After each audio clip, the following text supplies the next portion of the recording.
Pengen sih ya weekend cuma pengen tiduran aja tuh pengen banget ya. Tapi selalu saja ada yang mengusik.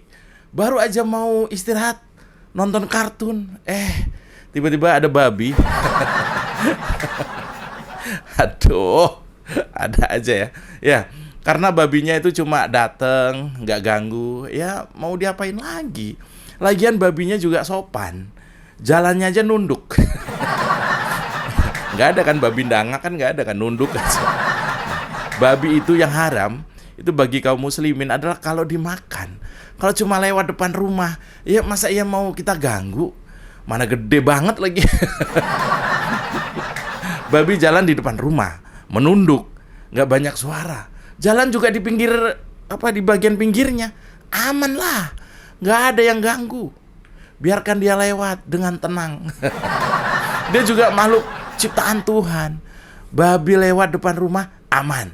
Udahlah, ya kan, asal nggak ganggu aja, kan gitu. Nah, begitu itu babi sampai di ujung gang, lalu ada ibu-ibu teriak, "Babi ngepet!"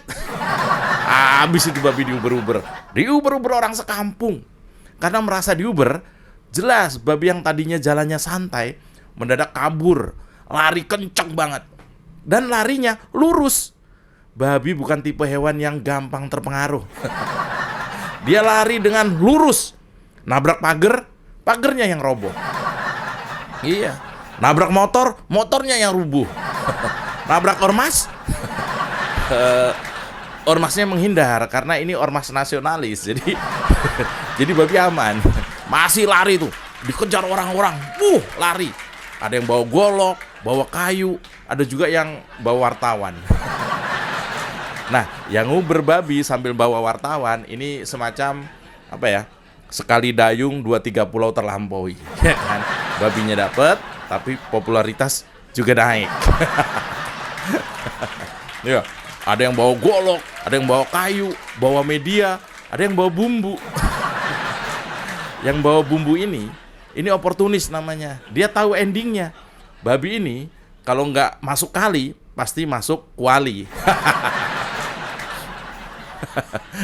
Ada yang bawa golok, bawa kayu, bawa batu, bawa kamera, bawa bumbu.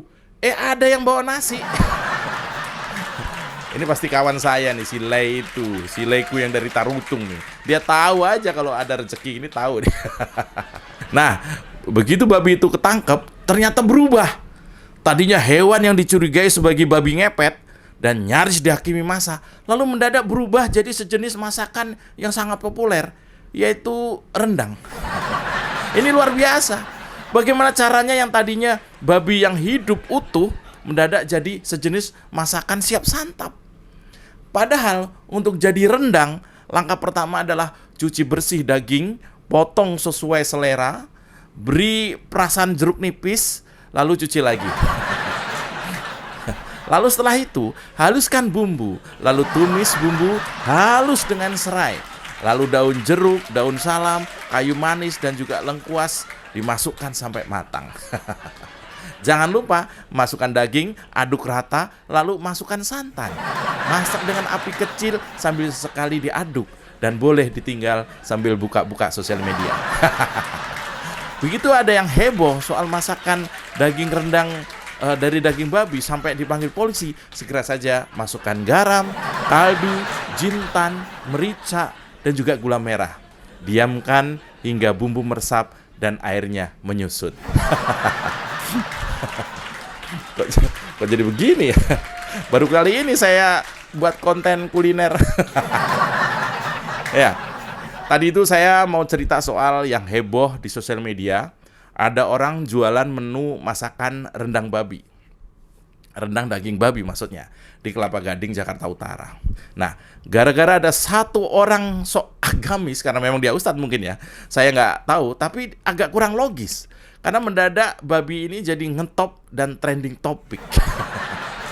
Permasalahannya adalah si penjual itu kabarnya menggunakan kata Padang, disematkan di nama makanan yang non halal itu. Ada seorang netizen yang mengklaim bahwa rendang itu adalah masakan halal. Kenapa pakai daging babi? Nah, kalimat ini memang bikin bingung, terutama babinya. Babinya jadi bingung. Dia yang dipotong lalu direbus, kok netizen itu yang kesakitan. Ya, mungkin saja kata Padang yang identik dengan nama kota di Sumatera itu bisa jadi asosiasinya adalah masakan halal di warung Padang. Tapi kalau saya runut ya, saya cek ternyata memang ada kata Padang dalam menunya. Nggak tertulis rendang babi aja, tapi ada kata Padangnya. Mungkin maksudnya adalah rendang ala warung Padang. Jadi ini menu ala-ala warung Padang.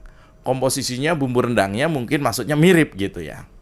Kalau cuma tulisan rendang babi, harusnya sih nggak ada masalah ya. Apalagi jelas ditulis di situ non halal.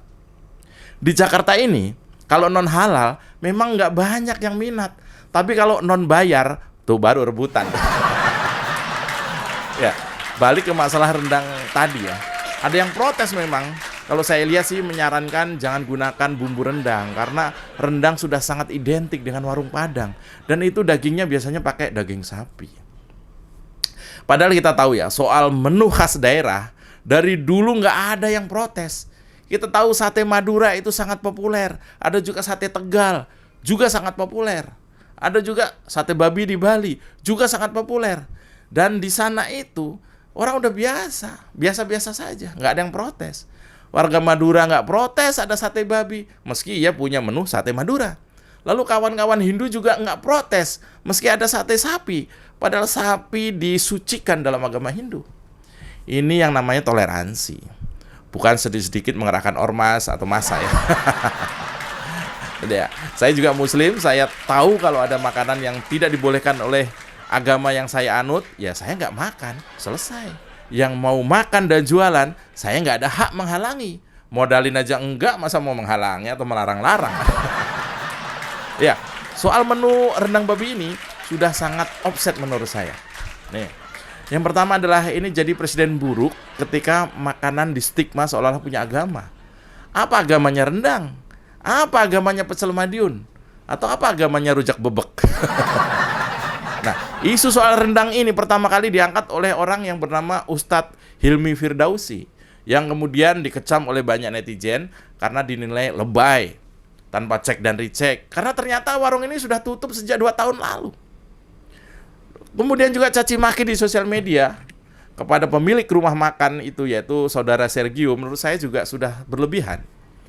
Kalau toh di luar sana ada yang sedang membuka usaha dengan basis masakan menggunakan daging non halal, ya nggak ada masalah sepanjang mengikuti aturan yang berlaku. Memberitahu kalau masakannya juga non halal. Kita ini ya, kalau nggak ada tulisan non halal, kadang-kadang main tabrak aja. Itu tuh pejabat yang korup itu karena dia nggak lihat, karena di duitnya nggak ada tulisan non halal. Jadinya diembat, jadilah korupsi kan gitu. Bumbu-bumbu instan juga banyak di minimarket. Apa ya harus ada tulisannya, misalnya, maaf, bumbu nasi goreng instan ini ada tertulis misalnya tulisannya hanya untuk dimasak menggunakan daging halal. Kan nggak juga kan, ribet. Yang ada adalah mohon duit untuk membeli bumbu ini berasal dari sumber yang halal, biar berkah. Kayaknya konten saya sudah agak-agak hijrah nih. Nah, kalau gitu saya mau kasih nasihat kepada Babi saja ya. Babi, halo Babi, maafkan kami yang sangat rasis kepadamu. Kamu itu udah babi tapi masih dibully. Kamu itu udah haram tapi masih dikata-katain. Kamu seperti hewan kelas 2. Babi. Direndang orang marah. Dibuat mie ayam orang juga gerah. Apalagi kalau yang dimakan mentah-mentah. Yang sabar ya Bi ya. Kamu hidup di Indonesia, di mana ular, buaya, dan kadal lebih mulia. Baru kali ini ada orang menasihati babi. Babinya cuek lagi. Saya Mas Jupre, aman kan?